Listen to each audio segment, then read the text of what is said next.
બનાસકાંઠામાં વાવમાં વરસાદ બાદ તારાજી જોવા મળી રહી છે। વાવનું ગોલગામ પાણીમાં ગરકાવ થયેલું છે। 200થી વધારે ઘરોમાં વરસાદી પાણી ભરાયેલા છે। જીવન જરૂરિયાતનો તમામ સામાન પાણીમાં છે। ખેડૂતોએ જણસી બચાવવા અનેક પ્રયાસ કર્યા। બાજરી સહિત સમગ્ર પાક પાણીમાં ડૂબી ગયો છે। કેટલાક લોકોએ પશુઓ સાથે સ્મશાનમાં આશરો લીધો। સ્મશાન ભૂમિ ગામના તળથી ઊંચાઈએ આવેલી 100થી વધુ પરિવારોએ પશુઓ સાથે સ્મશાનમાં આશરો લીધો। પાણીમાં અનેક પશુઓના મોત થયાનો પણ દાવો છે। વરસાદ બંધ થયાના 24 કલાક બાદ પણ પાણી। સ્થાનિક તંત્ર હજુ પણ નથી પહોંચ્યું તેવો દાવો છે। સ્થાનિક લોકોએ તંત્ર પાસે સહાયની માંગ કરી છે। બનાસકાંઠાની અંદર જે વરસાદ જે 24 કલાક પડ્યો છે તેણે વિનાશ વેર્યો છે। કહી શકાય કે જે બનાસકાંઠાની અંદર અલગ અલગ ગામડાઓની અંદર અત્યારે ગુજરાત ફર્સ્ટની ટીમ પહોંચી રહી છે અને તાજ મેળવી રહી છે। ત્યારે કહી શકાય કે અત્યારે ગુજરાત ફર્સ્ટની ટીમ ગોલગામ ગામે પહોંચી છે। ત્યારે આપને દ્રશ્યો બતાવવાની કોશિશ કરી। અત્યારે મુશ્કેલીથી ત્યારે ગુજરાત ફર્સ્ટની ટીમ પહોંચી છે ગોલગામની અંદર અને ગોલગામની આ પરિસ્થિતિ આપ જે જોઈ રહ્યા છો એ અત્યારે કેડસમા પાણી છે। ત્યારે આ ઘરોની અંદર કેડસમા પાણી ભરાયેલા જોવા મળી રહ્યા છે। જ્યારે કહી શકાય કે 100થી વધુ ઘરોની અંદર આ પરિસ્થિતિ ગોલગામની અંદર સર્જાઈ છે।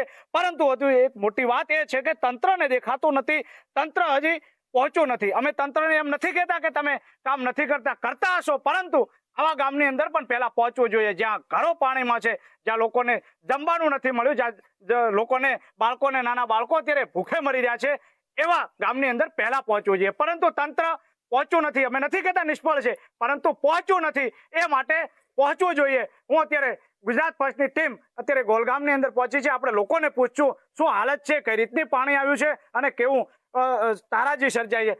મારે એ જ પેલું આપને પૂછવું છે, શું નામ છે આપનું? મારું નામ ભદ્રી નભાભાઈ કમાભાઈ। જ્યારે પાણી આવ્યું આ કઈ રીતે આવ્યું અને આ ઘરની અંદરથી કેવી રીતે નીકળ્યા? ઘરની અંદર રાત્રે 12 વાગે પાણી આવી ગયું હતું અને રાત્રે નીકળ્યા, બધાને જગાડ્યા કે પાણી આવી ગયું છે એટલે નીકળો ફટાફટ અને ઊંચાણ વિસ્તારમાં જતા રહ્યા। કે બાળકો હશે, કઈ રીતે પોઝિશનથી બધા નીકળ્યા? વિકટ પોઝિશનમાંથી નીકળ્યા હતા।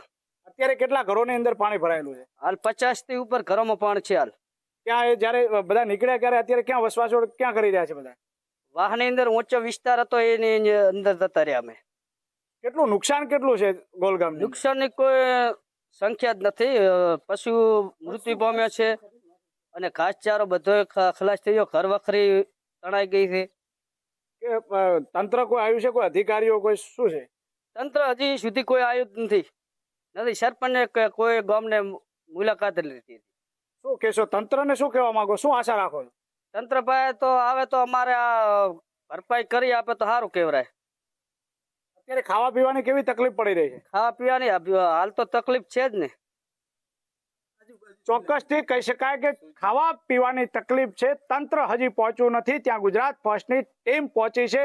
ગોલગામની એવી પરિસ્થિતિ છે કે જ્યાં સ્મશાનની અંદર લોકોએ રહેવા મજબૂર બન્યા છે, કારણ કે જ્યાં તંત્ર નથી પહોંચતું ત્યાં ગુજરાત ફર્સ્ટની ટીમ પહોંચે છે અને તંત્રને વારંવાર વિનંતી કરી રહ્યું છે કે જે આવા ગામની અંદર પહેલા પહોંચે અને જે મદદ જોઈએ એ તાત્કાલિક કરવી જોઈએ। સમગ્ર બનાસકાંઠાની અંદર જો વાત કરવામાં આવે તો વાવ હોય, સોયગામ હોય, થરાદ હોય, વિનાશ વેર્યો છે। સાથે સાથે વાવના ગોલગામ હોય, નાળોદર હોય, ચાહે તળાવ હોય, આવા અનેક ગામો જે છે એ 10થી વધુ ગામો જ્યાં પાણી હજુ ભરાયેલા છે, જે ઘરોની અંદર ભરાયેલા છે, લોકોને જવું તો જવું ક્યાં, એ રીતની પરિસ્થિતિ સર્જાઈ છે। યશપાલસિંહ વાઘેલા, ગુજરાત ફર્સ્ટ।